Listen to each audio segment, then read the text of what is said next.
My wife told me that she's not in love with me and she wants a divorce. She would say, I have nothing to give you. I have no feelings. I'm done with you. I'm here just for the kids. She said, you have changed the very first week. She stopped saying the divorce part. We are planning our vacations. We are doing things again together. You just got to be coachable. Please do us a favor. We know that right now, less than 10% of the guys that are watching this YouTube channel that are getting a lot of help out of it are subscribed. We'd like to get that number up to 50%. Please support the channel and support what we're doing. Subscribe to the channel. Train the algorithm that this is something of value that'll help other men that are in your situation. And please, for yourself, press that bell notification so that the algorithm doesn't suppress the content that we're putting out to help you. So guys, welcome back. Today I have a very special guest joining me. His name is AJ. And AJ volunteered to share his experience of the program, the Divorce Stoppers, and share the successes that he had along the journey in hopes that it might be encouraging to you that maybe feel like you're at a place where your situation seems hopeless. So first of all, I want to thank you for agreeing to do this. And I think it's just probably most appropriate to get started with where you were whenever you and I first met and you joined the Divorce Stoppers program. Can you start there and give me an idea of where were you at mentally with the process of what were you feeling like the direction that your marriage was heading? Did you know that it could be restored? Had you tried anything else? And where in particular, who, what, where, when, and why, and were you whenever I first met you as a student? So starting from when it actually happened was March 14th of 2024. That's when my wife told me that she's not in love with me and she wants a divorce. And it was very devastating at that point. I always thought we were a strong couple. I didn't knew what was going on since I wasn't aware of this whole psychological part of the marriage. And so that happened on March 14th. That same week, I started to go on the online, checking all the videos, going crazy. Didn't know what to do. I couldn't sleep at night. So I found a program before your program and I joined it. It's the Bulletproof Husband program, the TBH. Gotcha. And you joined that program before you met Divorce Stoppers, before you met me, Yes, correct? yes. So if you don't mind, share your experiences of that program and what worked for you and what didn't work for you and what ultimately led you to come into the Divorce Stoppers program also. Okay, sure. So in the TPH program, they have modules, they have stages. And all those modules, you go through them and it doesn't tell you how you behave. It works on you, which is great, which I started working on myself. Yeah. It also tells me not to put too much pressure, which I was in the beginning. Right off the back, I was, like everybody else does, I was putting pressure. Right. And I didn't see any change. I mean, any interaction I had with her, she was nice. She never was rude or she never screamed. My wife is super, super nice person. So I had no way of figuring it out. I was going through the modules and I was trying to figure out how. And you get a one coach, one call, and then you have to hire the coach and you have to pay them as many times as you want. So anyway, this was March, end of March when I got that. So then April passed, nothing happened. Right around May, I started looking at other videos and I saw Josh Hudson videos and Steve Horseman and all those big names. And I saw your name on it. And what really caught my attention was when in your video, you say you don't have to work on your marriage for it to work, and you don't have to work on your relationship for it to work. Yeah. Working on a relationship actually never works. Working on a relationship is exactly what will never work. That's what I never work. So when I heard that, I stopped everything and I started watching your videos. I actually had 1 hour session with everybody else, like 5 or 6 different coaches. Okay. And I said, I'm gonna talk to Denver and see what he says, because when I started watching your videos, somehow it made sense to me. My wife at that point was completely checked out. There was no acknowledgement of anything, and I was getting more frustrated. Share your definition. I'm glad that you touched on that point, and then we'll move forward. But share on your definition of what checked out means concerning your wife. Oh, anytime I would go close to her and try to touch her, Yeah. she would say, I have nothing to give it to you. I have no feelings. I'm done with you. So I'm here just for the kids. That's what she keep repeating. She said, I don't know if you want me to move in summer while we have kids are off the school, or you want me to wait until the end of the year so we can do all of our finances and house and all that stuff. And I So, don't. so it sounds like from what you're describing, she was talking about splitting the finances into moving into a permanent dissolution of your relationship, correct? Absolutely. So she was kind of in the headspace of maybe a divorce or no? Yes, she asked me for a divorce. Oh, I see. Okay. All right. She That's asked what I me for thought, but I a wanted to divorce. confirm that. So once she said that she wants divorce, I asked her several times, and I asked her about her feelings. Things I shouldn't do, I did. I was trying to work on the relationship, trying to find out where. I said I admitted that I was wrong in the marriage last few years. I wasn't a husband you were looking for. But at that point, she said it's too late. If you would have asked me 2 or 3 years ago, Yeah. it would have been different. We could have gone to a counselor. That's what she said. We could have gone to a counselor. We could have worked on it, but it's too late right now. So I for have her, she nothing. backtracked 2 or 3 years, that it had been simmering for at least 2 to 3 years and maybe longer. She was saying 2 to 3 years ago, if you would have asked me if I would have worked on it then, I was willing. Now it's too little too late, right? Right. So you guys are still talking, even though maybe the conversations are not positive, playful.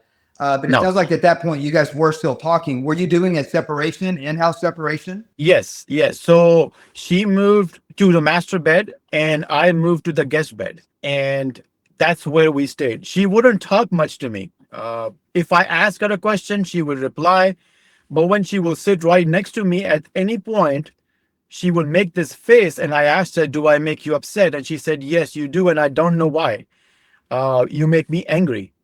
Yeah. And when I saw her talking to other people, she's laughing and she's fine. But when she's around me, she was like so like disgusted. And so that raised my desperation more that, what do I do? I need to do something. Anyhow, then I talked to you about, I called you. We had over an hour conversation about it. And Yeah, we did a you asked, strategy session call. Yeah. yeah. And you actually asked me if, oh, you told me that if you're coachable, if you listen and follow what I tell you, then it's doable. Because I asked you, the first thing I asked you was, can I save it? And you said, absolutely. So that conversation, when you gave me at the end that, absolutely we can do this, but you have to really, you also told me there's never guarantees, but anyone in your program who has followed the steps has always worked out for you. So I said, okay, I was willing to dive in anything. So I joined the program. And the very first few things I noticed what I was doing wrong was the text messaging thing. That's your first step one. That from right off the back, I was wrong at it because I was writing a long text. I was writing a whatever the heck I was feeling that time. And that was putting pressure on her. And I could see every time she was just, if I had a long conversation with her or text message with her, she would not want to talk to me. Like she would go away or she would not be around me. So that's how it started. And at that point, I had some understanding of the marriage psychology because of the TBH program, but I had no clue how to actually implement that in my life, how to implement it at this stage when I feel like I've lost everything. I want to ask you two questions. First, not necessarily about TPH program or TBH or whatever it is that you're saying with that. My hearing's not the best, but not necessarily talking about that program, but around 50% of the students in the Divorce Stoppers program come from other programs. And it's always the same story. I was given some information to help me become a better version of myself that made me feel better about myself. Maybe I'm not having thoughts of suicide anymore. It helped me level up a little bit out of being hopeless in my life. But she resents the changes that I've made. So did you experience that like a lot of students when you were in another program? Is one question. And then my follow-up question to that is, when you guys were doing an in-house separation, what did that look like for you? Was that like being in a living hell for you? Was it a living hell for her? Here's one thing in particular I remember that you told me when you first started the Divorce Stoppers program, and that was this: that when I don't remember, it was one of your children when they would come home from school or college or something. I don't remember the exact details because it's been a while, Yes. but I Yeah. remember you telling me that when they were around, she would hide the marriage problems and it would be like you guys were happily ever after. But as soon as they went back to school or left the house or whatever, it was like, okay, it's like I'm living with somebody that, clearly it's not their same relationship when somebody else walks in the door. I remember when I was going through that. And for me, that version of in-house separation was a little bit of like living in a miniature hell of hopelessness. The Bible says, although I walk through the valley of the shadow of death, I fear no evil. For me, that was a little bit of walking through the valley of the shadow of death because it was so hopeless being in the same household with somebody that you love and you want to create intimacy, but you don't know what you don't know. And you try all this stuff and you never see it work as far as getting them to want to be part of the relationship, no matter what you do, especially when they come to you and say, I see the changes, but it's too little too late. You should have told me 2 years ago. And you're like, I didn't have any idea there was issues 2 years ago. So two things, as you're going through another program, what was it that didn't work specifically, number one? And what you saw was working to maybe help you make some changes yourself. How did she respond to those? And then what was it like for you doing an in-house separation where it was like, we're faking a happy marriage, which gives you hope. And then your child walks out the door and it's like, oh, we're back to living in hell again. And like, how could she make that change? Which, by the way, I always say this in my videos, the majority of men are married to really, really, really good women who might be doing some really bad things. Less than 1% of the men that I meet find out that they might be married to a bad woman. We now know that you're the majority. You were married to a really, really good woman. But what was it like living in that moment where she was hopeless, so you were paying the price for it? And it's normal for somebody maybe to even try to punish you because they blame you for it. You know what I mean? So I know that was a lot, 3 questions, but if you could visit those, I would be thankful for that because I Okay. think so many men is in maybe a little bit different circumstances, but the same environment. And this will be encouraging for other potential students to think, wow, I'm there too. And there is hope. Okay. So the question number one, which is what was I getting into that program? Yeah. So in that program, one of the things which is their first stage is to give the space to your spouse. And that was the hardest thing for me to give a space because we were so close. We were doing everything together, even though she was kind of checked out past couple of years. But I was just thinking she is upset with the kids or she's busy. I wasn't putting two and two together. In that program, it was telling us to give a space to your wife so she can heal. Yeah. And within the same, now, if we were living separate houses, it would be a different story. But when you're living there, the very first thing she did, like we would always eat dinner together, but then she would go out for kids' games or practice. She would just grab something for kids and then come back. Yeah. That's the first thing she did. But I completely fixed that part by asking her every time I would go anywhere to eat my dinner, hey, do you want me to grab you something? So after a few times, she started to feel like she may want to do this too when she's gone out and eat. And then Yeah. she came back to that stage. Now, coming to the point where you said it was my son from my previous marriage. Yeah. So when I Right. first got divorced and I got with my current wife, he was only a year and couple of months, so around a year old. So she basically raised him Yeah. And she has a close relationship with him also. very close. She thinks of him as son and he thinks of her as mom or mom, Mother. right? So Yes, they're close in the relationship. So there's not like any very close. resentment because this is like your kid. It was also her kid in her mind. Right. Right. So she put him in baseball, and then he played for high school varsity. And we used to go and take him to all the ball games. She was very close with him. So when he went to college about 2 years ago, is whenever he wasn't around us. And when this thing happened, when he would come back, she would go back to normal. And during that time, I was in the other program, and I asked the coach at that time, why is it that she is so normal whenever he comes back and she goes? So he says she feels safe around him. She doesn't feel safe around you. So you're not the safe person for her. So anyhow, that was that case, which I guess I also explained to you whenever I first met you, that I don't know. She's not the same person. 5 seconds later, when he's gone, she's a different person again. So anyhow, my whole So what was it about the coaching you were getting in another program that specifically wasn't working? so there wasn't any coaching basically. Was there teaching in it or any, like Yeah, that? it's like modules, it's stages. It tells you So like what. Let me rephrase it. So I don't necessarily have to get specific about that particular program, but because I hear the same feedback from all programs if it's a student that comes into mine. So we're not necessarily like trying to rat out that program in particular, but the question is, what is it specifically about that program that wasn't working for you, making it about you? There was no, there was a knowledge. So I will explain to you in an easy way.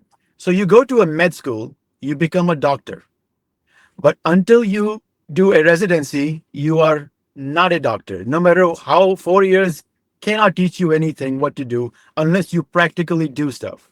Sure. So that was more like a curriculum. Like, these are the things you need to do.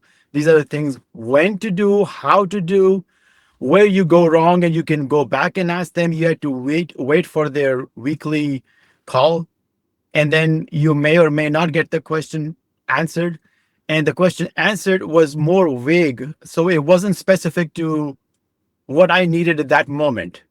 Okay. You know, So it sounds like you're describing that was med school with no residency. So yes, if you're so, it sounds like psychologically you're comparing that program is med school with no residency, and then you met me, and we put you immediately into the residency program.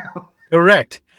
So in this case, I didn't have to go to med school. I was put directly into work, more like a residency for me. Like, Okay. it put me in practice. So here's what good thing happened was that when whatever I read or whatever I got from the TBH, I had a understanding, little basic understanding of uh, the distance, and but I never had an understanding of communication. Communication was one of the major things because I was blowing up the phone. I was texting her a lot. So when I Well, started, it sounds like you were communicating plenty. yes, more than So I was needing to. So when you talk about once you joined the residency that we call the Divorce Stoppers program that I run, the first step in the Divorce Stoppers program, I'm a strong advocate against no contact and giving her space. My definition of space is if somebody's extremely angry, to give them a few hours to cool off. That's my definition of space. You can never restore a marriage or build intimacy by giving somebody space, especially in long-term space. That's just foolishness. The mindset that absence makes the heart grow fonder. It doesn't. Absence makes the heart get comfortable being alone and by themselves, and it will destroy the marriage. So you were already communicating plenty. So what changed for you in the Divorce Stoppers program around communication? Yeah, I'll tell you that. So after like 8 or 5 or 10 lines of my text, I would get a 1 word or 1 line response. Her response was just enough to answer my question in a yes or no, or so I wasn't getting anything back from her, like she wasn't communicating. That's when I met you, right? Yes, that's when you met me, and that's what I was doing. I was just texting a long text messages, and I was getting a one response of yes or no, or maybe, or a 1 line if she had to write it. So basically, she was avoiding the text. So you were texting in the feminine and she was responding in the masculine as I teach. But then I didn't know that. Yeah. Then when I figured that out, it didn't take me probably a few days that my text first got really short, Yeah. and I didn't text too often, and I put emojis. I had a hard time putting emojis in the beginning, I admit that. And I think our first meeting, you actually saw my text and you said you need to see at least have 1 to 2 on one page of your phone. I need to see emojis, and I worked on them. Uh, and at some point, this it started to shift towards where she started texting. When I wouldn't text her for 2 3 hours, she would text me to ask me a question, and I would answer it, but it'd be very very specific. And I kept going through. I forgot that you had a. I think it's a 1.2. Yeah. So what you're talking about is I taught. So the beginning of the program is I have you in med school. So I'm teaching communication, and it's not just about shortening the messages up. It's about communicating in the masculine and Yeah. wording your words so that each text message is a powerhouse of art where it evolves the communication into making your wife go from resistant and confirming the bias that she has against you with just changing your wording by slowing down on your response and actually reading what she's saying instead of just responding because she's expecting it, where you're reading what she's saying in a way that your responses are short but masculine, but they're inviting her to come back in because you're giving her a positive dopamine fix in the communication by conveying to her, I read your message in a way I've never read you before, which is telling her, I see you and I value your words, which means I value you as a person. And that's what I mean when I say become a 1% of a 1%, 1% of 1% man in this program. So many people just absolutely think it's ludicrous. They think it's a sales pitch. When I say in the YouTube videos, in the Divorce Stoppers program, if your marriage is heading for a divorce, I like to describe it because about 70% of my students are in the United States. And so it's easy to picture this picture that if your train that your wife is driving is heading to Mexico City, and if it reaches Mexico City, she's remarried to another man and the door closes to the relationship forever. So yeah, right now, a lot of the men that are watching this video, their wife has already filed for a divorce and she's living with her boyfriend and they think it's too late. But if she's not remarried, we can use that boyfriend because I can teach you how to build intimacy, how to make her feel seen, heard, and valued through building intimacy and communication via text. And her boyfriend hasn't been through my training. So he will start to like get jealous of her relationship with you. She's rekindling and start putting the pressure on her and start bombarding her with these long 5-page text messages and shove her back to you. Now, in your case, that wasn't the issue. But I bring that up to ask you this question. Is it far-fetched to think that the train that's heading to Mexico where you're divorced and she's remarried, can we put the brakes on the train and put it in reverse where it's fully going back the other direction toward reconciliation and restoration in 7 days, which is always the goal? Now, I didn't say fully restore the marriage. I said, can we stop the train and completely put it in reverse where by the first week, you're like, dang, bro, I know the train's going the other direction. Is that possible? And did it happen for you?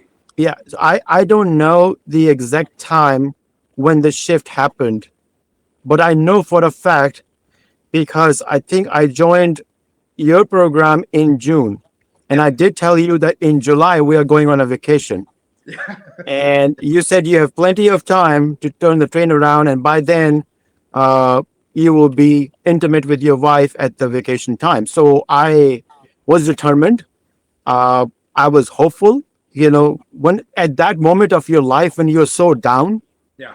any encouragement lifts you up because you. And then the Facebook group. Anytime you have and that was something which was missing in DBS too. You had nobody to share this thing. The only time you get to share it is in a group. Whenever you go in a group discussion, that's the only time you will have the coach encourage you. Here you have one win and you write it down, even though some of the wins are, you have to think positive. And another thing which I learned is you have to think positive. Every small thing which happens is a win. And you have to share because somebody else may be looking for something like that. And they'll be like, yeah, that happened to me too. So that was really encouraging for me. I would say Sharing your win is one of the best things which happened to me because I got so pumped up. If anything good happened, I would just go on the Facebook and type something like this is a win. And then everybody else will comment on it and you feel encouraged. And then it boosts uh, your ego and it gets you more willing to do more things. And I think it's a positive thing. So going back to the question about reversing the train, I think it was probably around week 2 that she was texting back with more lines than she ever did before. When you're doing something that doesn't just change yourself, but it causes someone else to change, that's where you've turned the train around. Right, right. I became more hopeful I can save the marriage at that point. Yeah. And I knew that I'm in this for a long run because my wife, each one of your videos in which you were talking about you advise somebody and they ask you to they want a different because they had different circumstances. Their wife personality was different. So my wife's personality is she has hard time making decisions and she takes very long time to make a decision. She just doesn't have much decision power, I guess.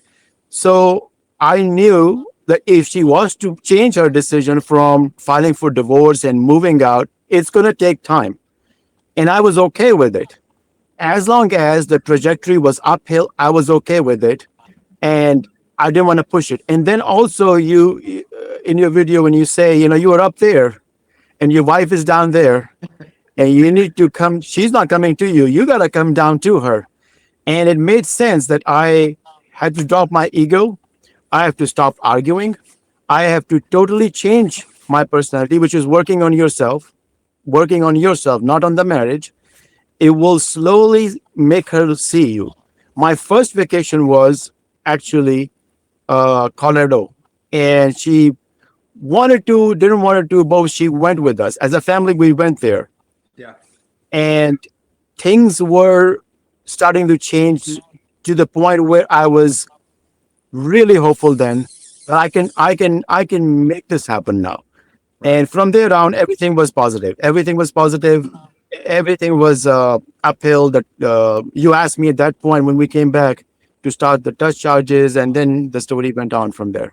You know what? You know what I really love? I love that. I love that you're saying everything was uphill, but and you're saying that because that's what's been ingrained in our DNA as men. That to reach the top, to reach our goals, that the goals are the accomplishment is at the top of the hill. And in all areas of life, I can understand because we have wanted to go from destination A to destination B. Even when I was living in Brickell in Miami, the first thing my real estate agent said when I said, I want to be like, I want the best of the best when I lived there. I don't live there anymore. I haven't lived in there a long time, but he's like, well, it's at the top because as men, the best is at the top. But when you're working to restore a relationship, I love that you caught on, that you're sharing that in the video, that you're already at the top and she doesn't want to be there with you. She's at the bottom where it's peaceful and enjoyable, making her own decisions. And she feels like now that I'm down here by myself in this separation, I'm starting to blossom as a woman without him.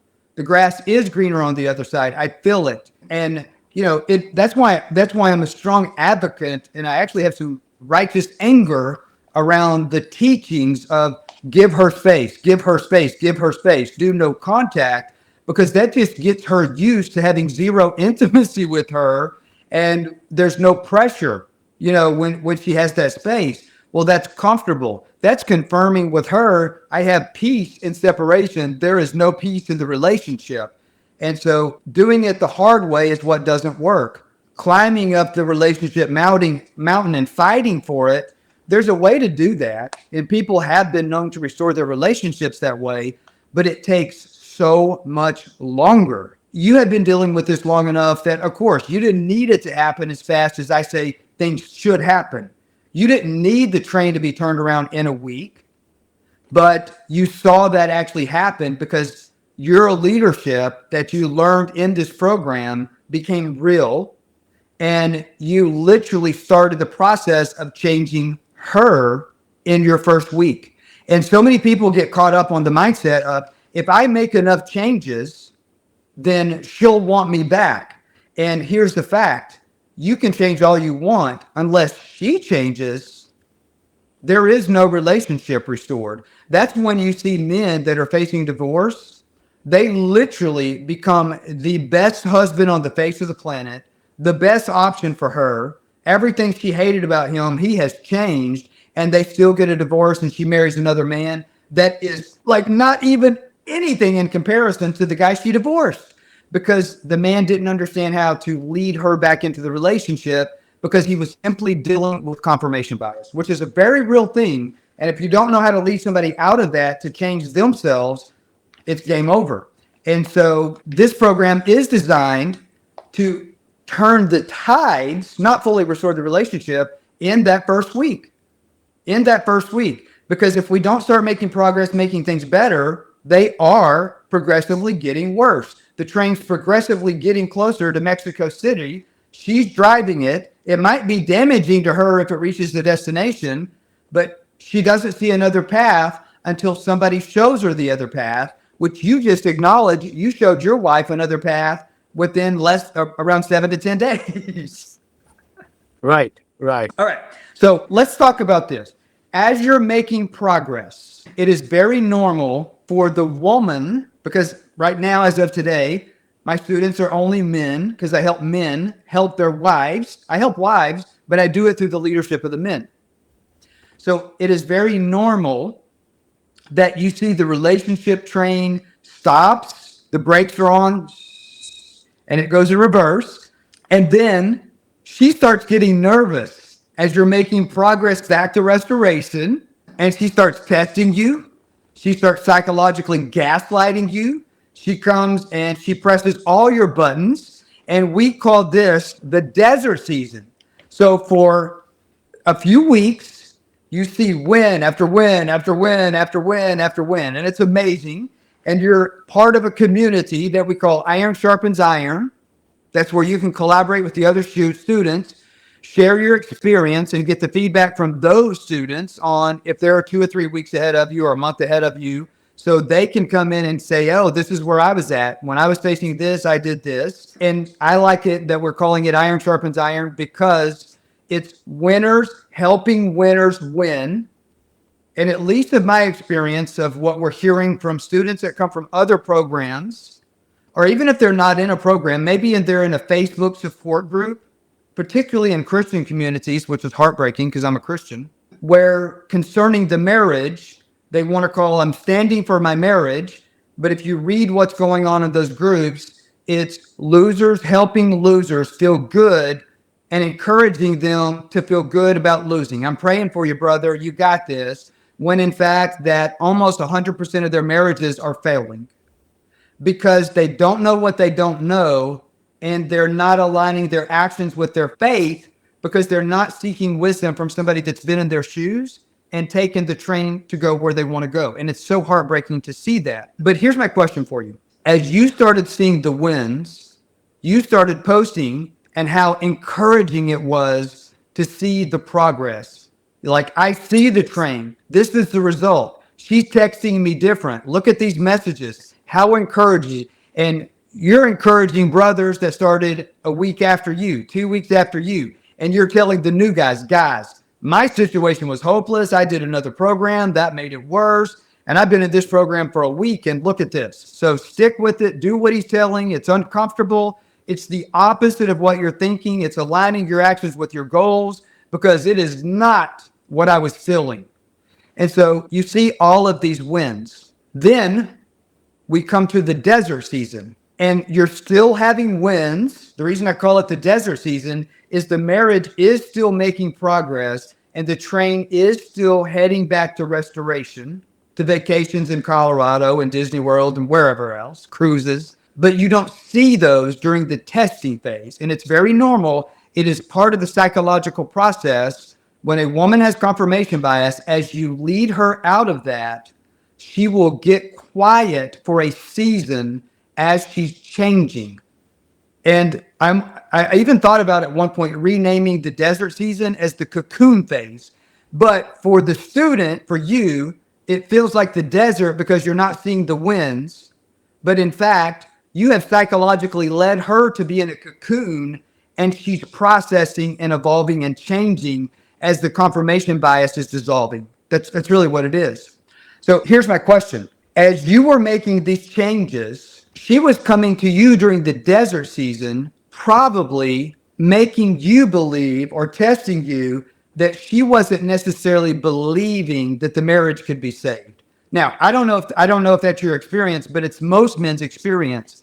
Even though it's still being restored, can you share, was that part of your experience? A lot of you thinking, well, I've got to become the best version of myself if I want my marriage restored. I've got to go change. I've got to go do everything differently. All the stuff that she told me of the reasons she wants out of the marriage, I've got to go change those things. If you've already done all of that, but it hasn't worked, put that in the comments if that's you. Have you become the man that she said she's always wanted, but it's not enough?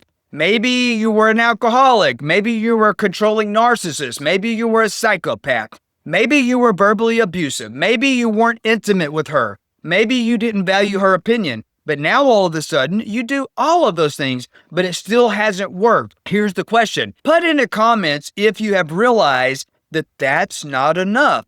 You changing is a beautiful thing, and that's probably a requirement. Yeah. But it's not going to be enough to save the marriage if she has confirmation bias. Yeah. You've got to lead her to change. Making you believe or testing you that she wasn't necessarily believing that the marriage could be saved. Now, I don't know if that's your experience, but it's most men's experience. Even though it's still being restored, can you share, was that part of your experience? So yes and no. So yes, in a way that I took her out. This is after the trip to Colorado. I took her out for lunch, and actually it was dinner, early dinner, and she didn't want to go, but when she got there, and she starts talking about again, moving out and all that stuff, and she had a sip of a drink, and then it kind of loosened her up, and she starts crying there. So we finished dinner. I said, let's talk after we finish dinner, so that way we are not here. And we get in the car, and I thought everything was working in a good direction, but it was the same story she was repeating again. Yeah. That I want to move out, I don't want to be here, and I'm here for the kids. It was the same repetition of the same thing. So I knew at that point I had to be strong. I had to take it as, is her emotion speaking right now. When I talk to you on those calls, one-on-one calls, you asked me a few questions about her, and then you said, as she's coming in, she will still keep telling you she is actually going back into the marriage, but she will tell you, no, I'm not. We are not together. I'm leaving. Exactly that thing was happening. She was doing things more for me, which she didn't do before. She was doing my laundry. She was doing all those things again. But in her mouth, she was saying, I want to leave. I want a divorce. Somewhere in August, towards the end of August, she stopped saying the divorce part. And then she never used that word again. But she was still distant. And she wouldn't talk much, but she would talk. And I think towards September, October is where she started being a little nicer. Like she was more smiling. And one day I asked her out. Like I said, before I was just taking her out for dinner, but I said, I asked her out on a date. Okay. And she said, no, let me think about it. Let me think about it. She said, I really don't want to lead you on this. And I said, it's just a date, going out, having fun. We'll just go have fun and we'll come back and we'll, I have a babysitter. And she said, let me think about it. And then as she goes on the bed and starts talking about that she doesn't want to lead me into anything, she doesn't say divorce this time. She said she doesn't have feelings, so she doesn't know that if she goes out with me, it will hurt my feeling. I said, no, it's not going to hurt my feeling, because by then I had gone through the steps and I was acting as cool as one can be. I had that 20-pound Valium in me, like I am completely cool. I had a smile on my face. I was so calm. And she said, you have changed the very first week. And I did change the very first week. But she said, you have not pivoted back, and she said something about that she sees that I have changed, but she says it's a little late because I've been asking you all this time and you haven't changed. So she didn't say anything about it will be good for your new woman, because sometimes I heard in the stories that they will Yeah. say, Yeah, of course. but they didn't say that. But I had this first hope, another hope that she has seen my change and she is acknowledging it and she knows that I haven't pivoted back. So I need to stay on the course, and I need to stop worrying about her coming back. I need to stop worrying about the marriage. I just need to do what I'm doing and just continue doing what's working. Not So being married to outcomes. Yeah. not being met, yes.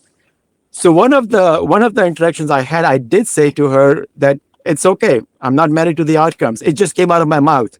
And she kept thinking, You she heard that couldn't so think what much. it was. Yeah, she didn't know what it was, but that was this came out of my conversation because I heard that so many times.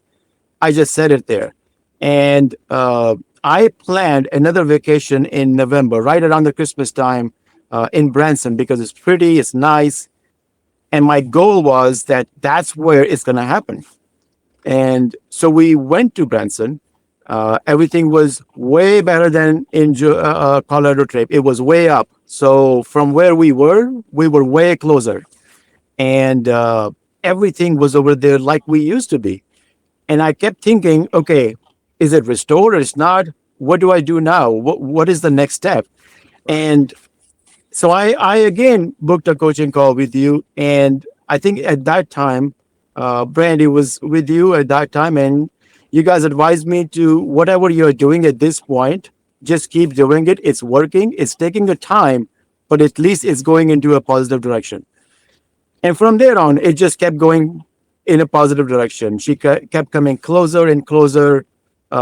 We were sitting in the dinner. She was starting to joke around, and she was more responsive. She will laugh.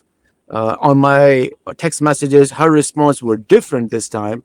Yeah. And throughout December, I was feeling like marriage is restored, but we were not intimate then. That happened in January in one of the massages I was giving, and Right. that's The where touch charge. Talk charges the and touch touch charge. charges. Yes, that's when it happened. I and then the thing is, this is the start. You never stop. You can never go back to yourself. You always have to constantly make sure that you don't pivot. You make sure that you keep a check on yourself. And I think from here on, it's going to keep building on to uh, where I will say the marriage is completely 110% back to normal. So right Yeah. now we're living like we are married. We're hanging out. We're doing things like married. So I look back 8 or 9 months ago to now where she wanted a divorce, to now we are planning our vacations. We are doing things again together. It's a day and night. Let me ask you a question. So first of all, congratulations in your leadership. I love that you're acknowledging something that I talk a lot about when I just do YouTube videos to help men, when I'm not doing client success stories. That what makes the Divorce Stoppers program radically different. And tell me if this is your experience. And it's okay to be honest. And I'm not going to have my video editor cut this part out, no matter what you say. Obviously, I hope you say what I think you're going to say, but if you don't, it's okay. What makes this program, when I developed this program came from, I was the first student in this program. My wife was out of the marriage. I was facing a second unwanted divorce. And I just like, this has got to be fixed. And so I don't know what happened, but did you see the birthday balloons just go up on the For screen those, there? I don't know. I yeah, don't I know what did. the fuck is up with that, but the AI must have heard something and thought we should celebrate because I said congratulations. So there's your official congratulations, AJ. Like Thank you. congratulations. I appreciate it. Okay. It's amazing what AI can do, right? My heart, when I started this version and this program in the way, the format and the framework that we teach it today, which we've been teaching it similar to this for the last 11 years, is that what makes this program radically different is that it immediately starts the process of not just changing the man, but teaching the man a different type of leadership. So at the same time you're making these changes, your wife is also changing. Would you agree with that? 100%. Can you, so in my mind, this program is basically teaching you how to become a psychological expert within the realm of communication and intimacy building on how to see, hear, and value your spouse while at the same time absolutely not needing a relationship with anyone on this earth, to be happy and content with yourself, which removes the pressure off of your wife, which allows her the freedom to fail, fall, and fuck up, as I like to say, the 3 Fs. When you give a woman permission to fail, fall, and fuck up without showing up to say, this is how we fix it, that's how she matures and blossoms in your garden. And this is literally what makes the grass greener on your side, in your garden. Would you agree with that assessment? If you want to add anything to that, I'm open to it. Okay, so I will make a comment here on the part of letting her blossom. So in the program, what I learned was a different kind of giving space, a space where I don't ignore her, but I see her. Before I would try to fix the problems for her, I would just go in, oh no, you should have done this one, or I would just keep giving her options because my mind works that way. Because you loved her, But you wanted to help her, but it made her feel controlled. Right? yes, the control part is one of our conversation in the beginning when she was living. She was mentioning that how controlling I was. Well, I was in a lot of terms, and I completely pulled my control off. I never would get her opinion in certain things. But again, some of the things which you have to lead instead of directing. I would say you have to. The end result would be the same, but she will feel like she was a part of it too. Uh, I was strict in a lot of the things in the house, which were basically not necessary, and I completely pulled off of that part. But the part where she actually started to appreciate was that I have stopped being that controlling and criticizing. The condemning, criticizing part of it, the 3 Cs, I stopped doing that. I've started to acknowledge her more, which she started seeing that, if she did anything for me or anything in the house, I would acknowledge it. That made her feel good that I'm acknowledging it. Before it was just a thing. Okay, she's doing her thing, I'm doing my thing. We are both in the marriage, we are working on it. But I think the acknowledging part really helped me pull her towards me because now she knew that I am seeing her. So that's my part on this one. I love it. I love it. I love it. And what you're also is confirming is, as of the date of this recording of this video, the world is very political. And so I can throw this out here. It doesn't mean I live in Puerto Rico, so we don't vote for president here of any country. I'm not allowed to vote. One of the reasons I moved here is there's no taxation in Puerto Rico. Without taxation, you can't vote for representation, which that's okay with me. But one of the things that I want to acknowledge is the first thing that we do is teach you how to make marriage fun again. I'll say that as a joke. Make marriage fun again. The reason that I'm bringing that up, though, is this. Whenever you're facing a failed marriage or a divorce, there are usually emotional scars that are going to have to be dealt with. There's trauma. There's betrayal. There's lies. There's deceit. There's hurt. And it could be the woman's inflicted it. It could be the man's inflicted it. But if she wants a divorce, we're just focusing on what the man's inflicted. And that could be a realm of a million different things. You didn't make her feel heard, valued, and seen. You made her feel like a girl. She didn't feel like a woman with you because you loved her enough to help her, and it made her feel like a daddy and shut her down. A million different things it could be. As you're leading a woman back into the relationship, we start off with building intimacy with communication, and you give her the dopamine of that to the point that she gets addicted to communication with new relationship histories with you that are positive, that make her feel seen, valued, and heard. This causes anybody to want to follow that leadership. But what's radically different about this program than marriage counseling, you're about to hear AJ's closing remarks on his advice to any man that's facing an unwanted divorce or a separation forever regardless of all of the circumstances that we just named off in this video. If she's filed for a divorce, if you're in a separation, if she has a boyfriend, if you've already got a legal divorce, is there hope for you? You're about to hear AJ's advice, but I want to give you some free help right now before you hear that advice. And I want you to pause the video after I give you the instructions. Go do this and then come back. First, I want you to subscribe and also hit the bell notification so that as we post new videos like this to help you, you're notified because the algorithm has been suppressing them. Secondly, my video editor is going to put a follow-up video to this at the end of it. Make sure and watch that. But what I'd like you to do right now is pause the video and go register for our free Marriage U-Turn Masterclass at denvergriffin.com/masterclass, or you can just go to denvergriffin.com and click on yes, register for the masterclass. Right now, I only have limited seats available this week. So the reason I'm telling you to pause the video right now is because those seats fill up fast. If you go do that and the seats are already full, save that website and check back every 2 or 3 days and somebody might reschedule or a seat will open up. Go ahead and now pause the video and go do that, and then come back to us and listen to what AJ would recommend you do. What's radically different about this program than marriage counseling is that the first thing that a marriage counselor wants to do is go talk about the problems. And when you're facing a divorce and a woman is already in the mindset of, I want a divorce, marriage counseling almost always helps her confirm she needs the divorce because you already have a failed relationship where it's not strong enough to discuss issues. And you immediately start talking about the problems, and it makes everybody feel bad, and you leave those sessions feeling drained. Ask me how I know. Because I went through a divorce in my first marriage. That marriage was over 2 decades. It ended because of marriage counseling, 100%. It ended because of marriage counseling. But that doesn't mean that that stuff doesn't have to be addressed.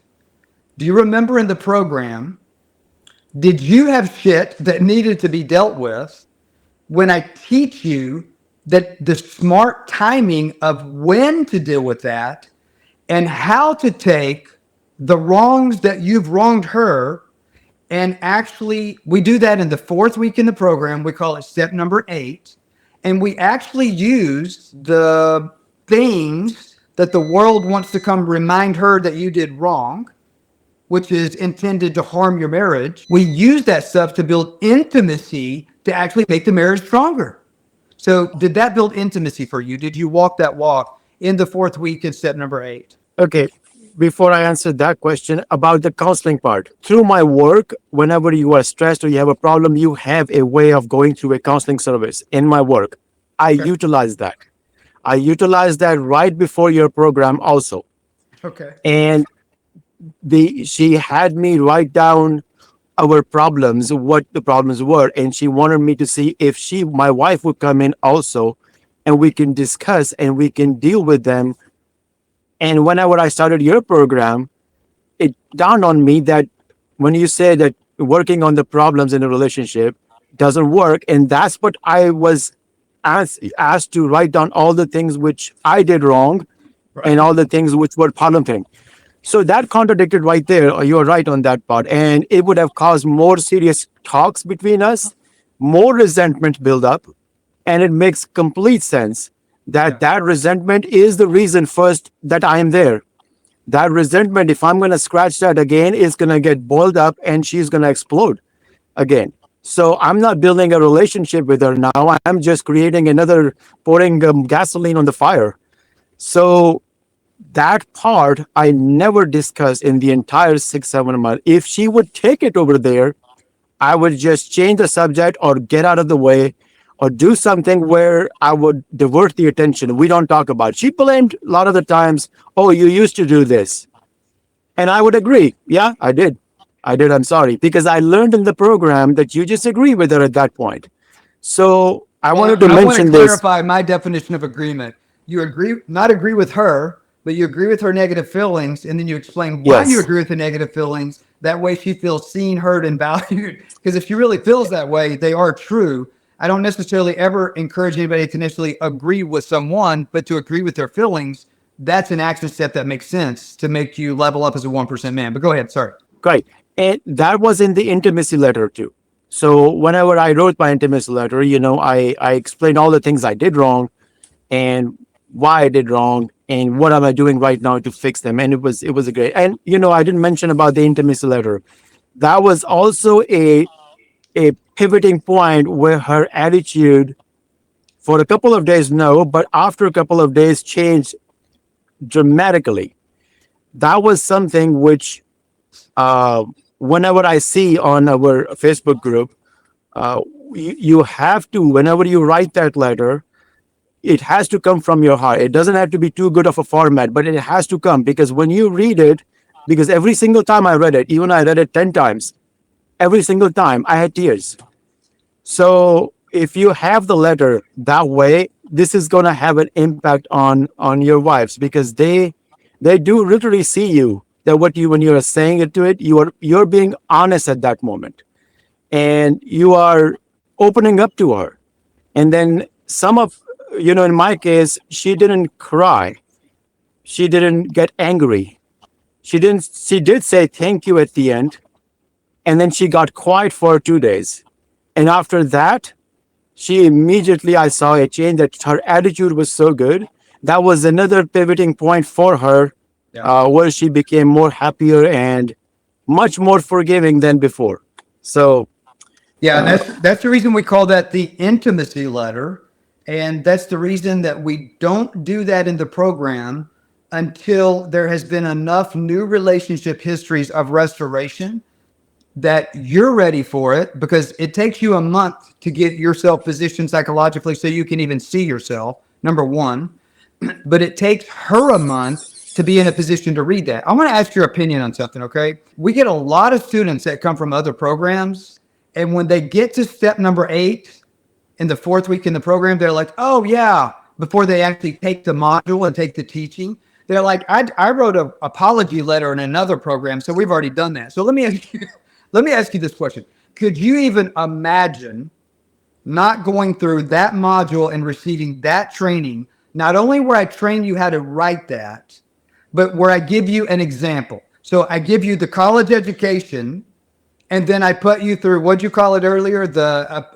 residency. I put you through the residency so you understand both before you actually do it. Could you even imagine if I just said, hey, today we're going to write an apology letter, and I didn't give you the training and the residency?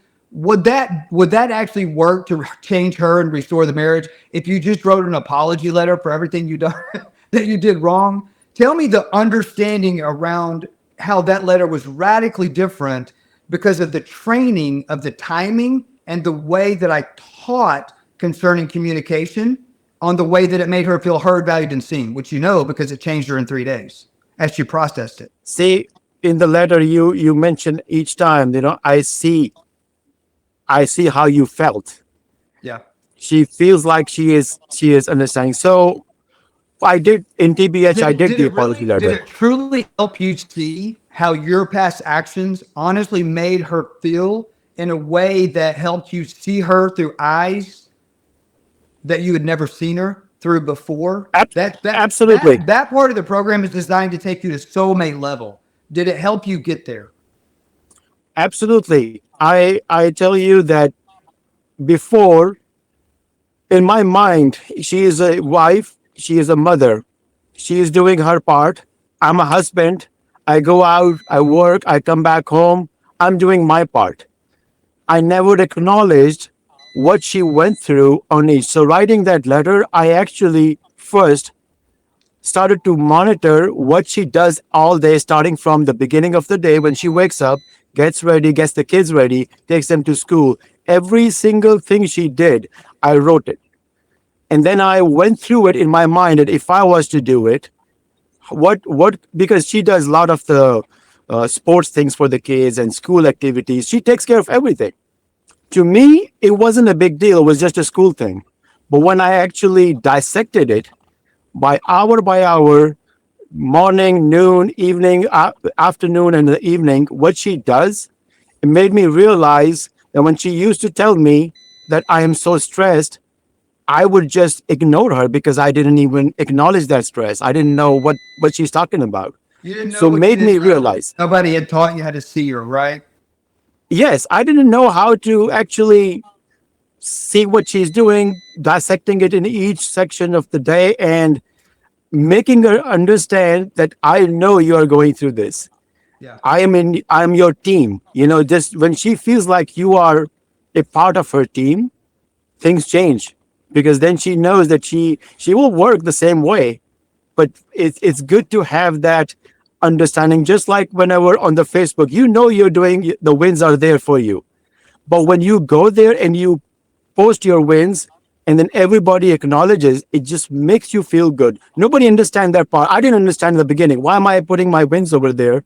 But then as I was putting my wins and I was reading other people win, I was actually getting encouraged, and that encouragement goes every day, 24/7, because you can get on the Facebook anytime you want, Yeah. and you can see bunch of people writing their wins, and you can see that how their wives are behaving and how they are actually dealing with it. You get different perspectives, so it's very helpful. It's like a entirely different program happening to you in a practical form, along Yeah. with your program which you're doing. I love that. Let me ask you a follow-up question. Since you're talking about the encouragement that you get to continue the change, but also maybe some enlightenment on changes that you're making, and to help you make those changes, and seeing the other students where everybody in the whole program is winning. Every single marriage is being restored. And if somebody gets stuck, we're all here to make sure that they do a pattern interrupt, that there's a pivot, so they don't stay in that place. Let me ask you this: how helpful and encouraging it was to you? I saw you attend a lot of the coaching calls where you would just listen to me coach the other students, where maybe you didn't request a coaching call that day, but you still showed up to listen to me coach other students. Share your experience of that, if that was beneficial to you. No right or wrong answer to that. If you say no, it's okay. But I would like to know some feedback from you on that. Okay, so in the beginning, if you noticed, in the beginning, I had questions, and I had multiple questions. Yeah. And I realized that some of my questions were already even asked already, or they were in the session. So after that, what I did, I started getting in the coaching calls and just listen. And if I had something really, really where I didn't know at all what I'm going to do, if I do this, it will go wrong, I will ask it. Otherwise, I was thinking that's another form of coaching. Like I tell you, the Facebook group is a form of coaching, because you have so many different perspectives. As a matter of fact, you see somebody who's going through way worst, and they are still there posting their wins, and then you feel like, okay, my condition is not that bad, and then you feel encouraged, okay, I can do this better. And I'm sure there is so many different versions of each person's divorces, yeah, Yeah, because you see them. You see separations. them. Yeah. Yeah, you see them. So in the coaching calls, I would say, if you don't have a question, if you just hear them, it's another, like your YouTube is there, your Facebook is there, your coaching program is there, but the coaching call is a live, real, real in real time problems which people are having, Yeah. which one of them you could be having, and you'll get your answer over there. Or sometimes you don't know the direction of certain things, but you are too busy to ask at that moment, but you forgot about it, but somebody else asked. So now you are like, oh, okay, if this is what happens to me, I'm already prepared. I need to respond like this. So I personally think as many coaching calls one can make should make it. I most of your coaching calls were during my work time. So I will put on my headphones on my and I will listen as I'm going through. So that's my say on the coaching call. I love that. So I have one additional question here, unless I think of something else. So your experience in your marriage, all marriages are dealing with different issues, but I would say probably 100% of all of our new students, their wife or their lover is in full-blown confirmation bias. That's what radically makes the success rate in the program, where everybody is winning and we're encouraging everybody else to win. So it's winners helping winners win, because the paradigm shift that's required to take place in your wife's mind, if she doesn't change her mind, no marriage. So you already want the marriage when you're coming to the program. So yes, we change you, but the goal of the program is to change you next level in your masculine leadership. but also to lead her in the feminine where it's a safe place to do that. Even if it's an alpha woman. When I'm out, my wife's an alpha. She was a 6-figure business owner, had her shit together. She did not need a husband to contribute to her life, to support her in any way, but she wanted intimacy with the man. You see all of the other students. So you see men, because you're seeing their posts as they're having their wins, they're stacking up their wins. So every relationship is being restored. But you see a lot of men that were facing challenges that you weren't. Their wife left them. They legally got a divorce. They're in an active restraining order, or their wife is living with another man. That's her boyfriend. I don't take on students. If somebody has an ex-wife that's remarried, that's against my values. So I don't take on students in that situation. But I do say that even if you've already had a legal divorce, that even if she's already separated, even if she has a boyfriend, even if she's living with another man, you see the students that are walking in all of that, because you see the post and they're sharing it. And we have a space that it's completely safe to be vulnerable no matter what the experience. You even see some students now, because of where the world is going with porn addictions, even some people that in the past had struggled with same-sex attraction and messed up their marriage and they want to save it. So we see like there's nothing off the limits that we talk about how to get rid of the confirmation bias, how to build intimacy, how to restore the marriage. Here's my question.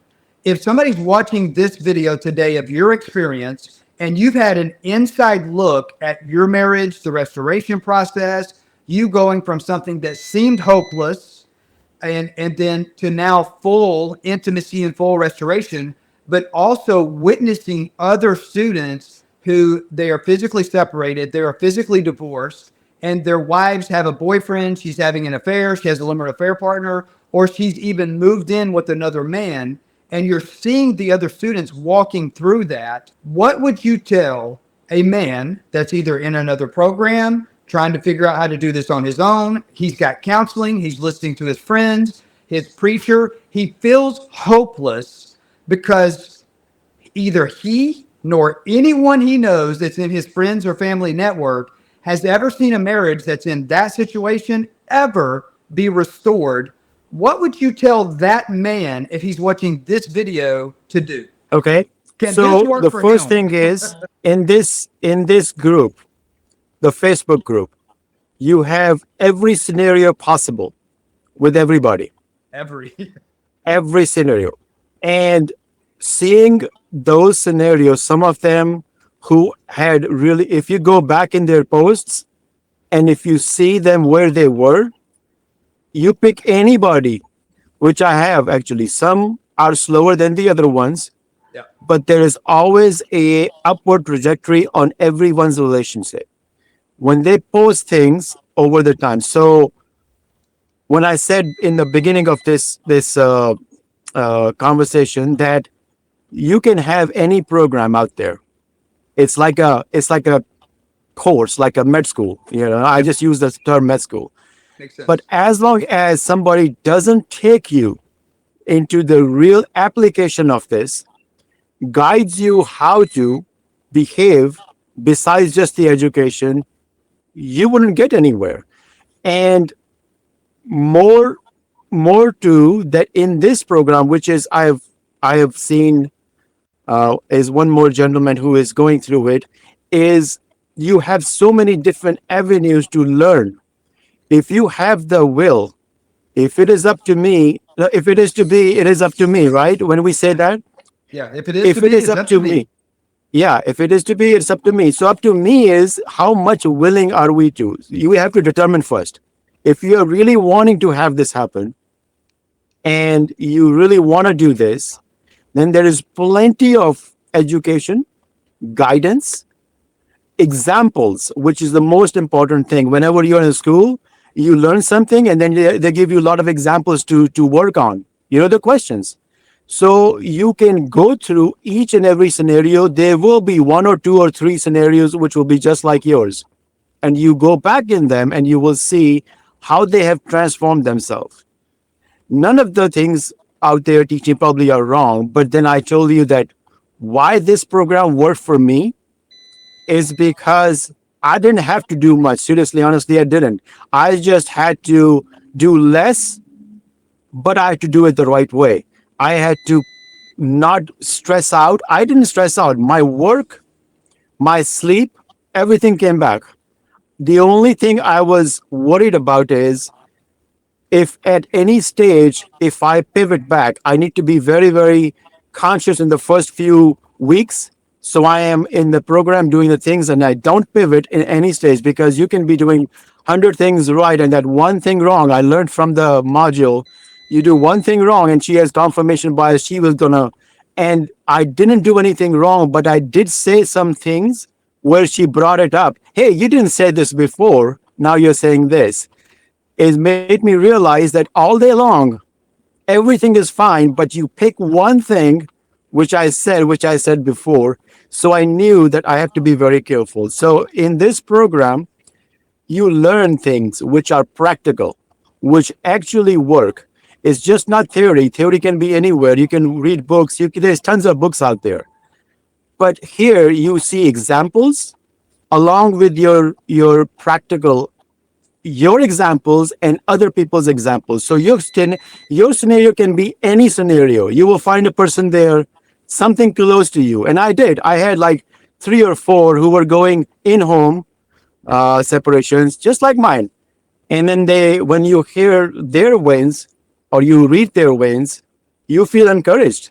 And I'm telling you this thing, encouragement is the most important thing in any program or in anything when you are working hard, whether it's sports, whether it's anything in your life.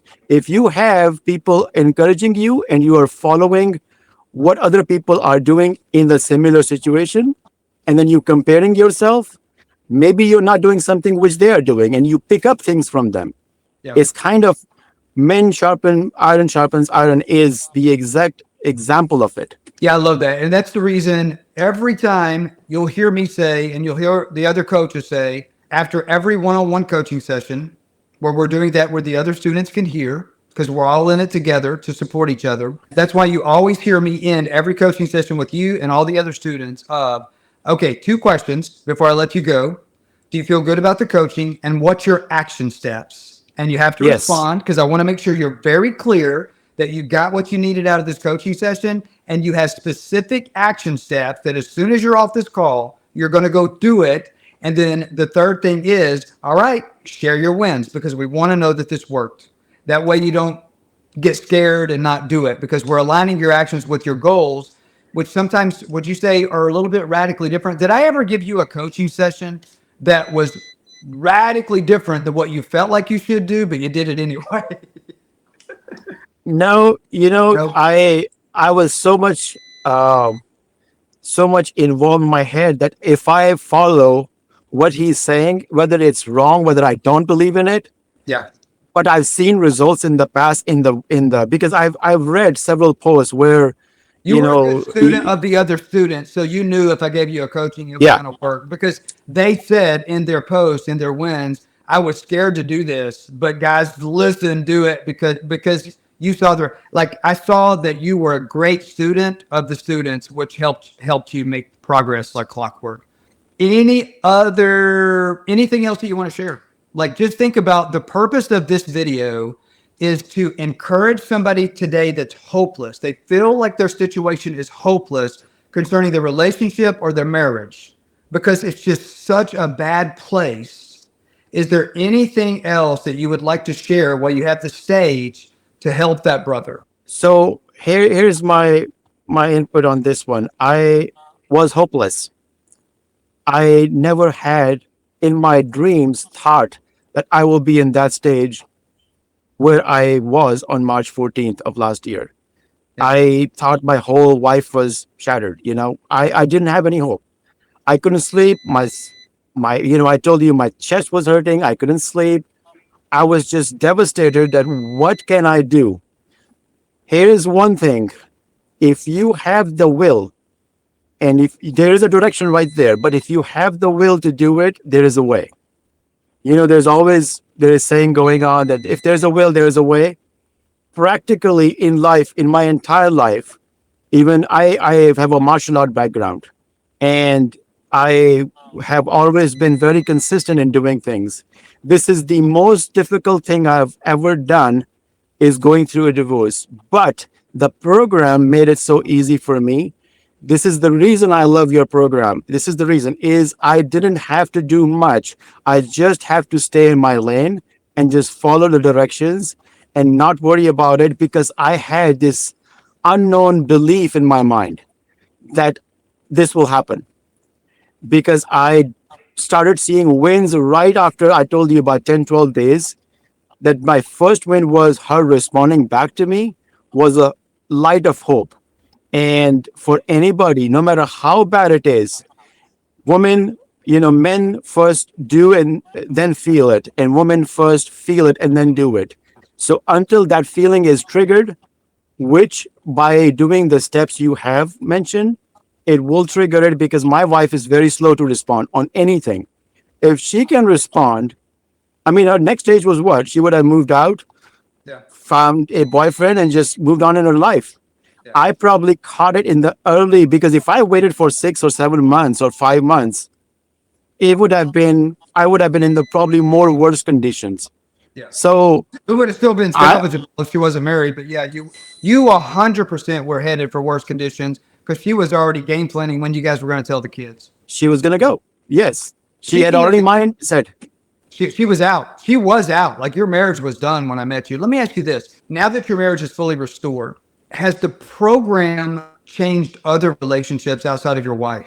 Yes, it has. My work. I have been. Uh, I've been acknowledged by my boss. I have been acknowledged by coworkers. I'm much more happier. Okay. I try. I try not to sometime, but I am just smiling because I trained myself to smile, and my patients, because I'm a pharmacist. As I'm walking down the aisle, I'm just smiling, and they start asking me questions, and they feel more. My workers feel more comfortable around me. So work has definitely been good. My personal relationship with my kids have gone way high. They are much more closer. I was very strict father before. I Okay. was very, and it has milded me. I'm very kind, mild, understanding. I listen to their problem instead of yelling and uh, reprimanding them. I listen to them now, and they feel like I am hearing to their problems. So yes, it has affected me in my entire life. I am much more calm and peaceful inside. This is the outcome after 9 months here, and I'm honestly telling you today that I'm feeling much more. You're making me emotional now. I'm much more happier, I'm getting much emotional more kind because of, it's a beautiful thing to see this. yeah. So I promised to myself I'm not gonna get emotional here, but I can't help it. It's touching my heart now. It is. I couldn't have thought that I would come to this stage. Same conversation. I still remember day one. I'm so panicked and I'm so worried that if it can be ever be done, if it can ever be restored. And here I am. Uh, Living proof. that yeah, I'm a living proof now. Yes. All right. One last question and then I'll shut up. What would your wife tell other men about this program who's in the marriage that you were in? Okay. So here's the funny part. I forgot to tell you that my wife told two of her best friends that Amjad is doing a program, or AJ. She calls AJ to other people too, because it's hard to for people to understand my name. Yeah. That he's getting coaching, and I don't know what he's doing, but he's much more uh, uh, tolerable to things now. He is very, very encouraging. She encouraged, and then while she was telling, my older son was with her at one of them, and he told me. He said, "Mom was bragging about you at her friend's house, one of her friends' house, Ooh, and don't you that love was that? something." Yeah, and that gives you this boost. You cannot even imagine. None of the drugs can give you that boost. That's a form of something I always say in the YouTube videos when I'm doing a teaching. When you stop defending yourself, your wife will show up and be your biggest advocate and defense party of anybody in the world. And while it doesn't sound like in those examples she was defending you, but at the same time, she was defending your honor. She was building her. The Bible says the good wife will build her husband up at the city gate. your wife's doing that. She is. I She mean, is. that's And confirming you have a great wife. So congratulations. I do. The whole reason I went after this whole thing to fight for it is because she is an amazing woman. I love her. Yeah, yeah, I yeah. I always love it. loved her. I love it. I met you and you wanted to fight for it. And I said, no, I'm going to teach you how to not fight for it. We're going to put on your tie because in this program, I'm wearing my tie. This is easy. There's no fight. Yep. Yes, that's true. That's true. Go fight at the gym. But here, no, it's just easy. All right, AJ, listen, I appreciate you showing up and being vulnerable enough to share your story with everybody here on YouTube. I can't even imagine how many hundreds and hundreds of men that this is going to encourage and give them hope that they've lost, to know that no matter the situation, if they're facing an unwanted divorce or separation forever, even if she's living with another man, no matter what she's saying, she's made up her mind. She's filed the divorce. She's filed, the restraining order, whatever the case is, that you've seen evidence with the other students and in your own marriage that not only did this transform you by the renewing of your mind, but it leveled up you in your job, the intimacy with your children, but you are responsible for leading your wife to blossom into becoming the best version of herself, which is also in her best interest. So you are living proof that that statement, if you love her, let her go, it's such foolish bullshit and detrimental to the woman of any man that believes that. So thank you for being vulnerable enough to come and share this. Thank you for serving your brothers. This is truly what it means to iron sharpens iron. Thank you very much, Denver. I really, really owe you for this. I don't know how to thank you. It's been an amazing journey. It's not going to stop here. But I am very, very thankful to you that God has led me to you so that you could help me get out of this. Otherwise, I don't know where would I be. Probably living separate with divorce, not being able to see my kids, going through depression, all that. So I am thankful to you, and I am telling whoever is listening to this that this program does work. If it didn't, I wouldn't be here. And I'm the living proof.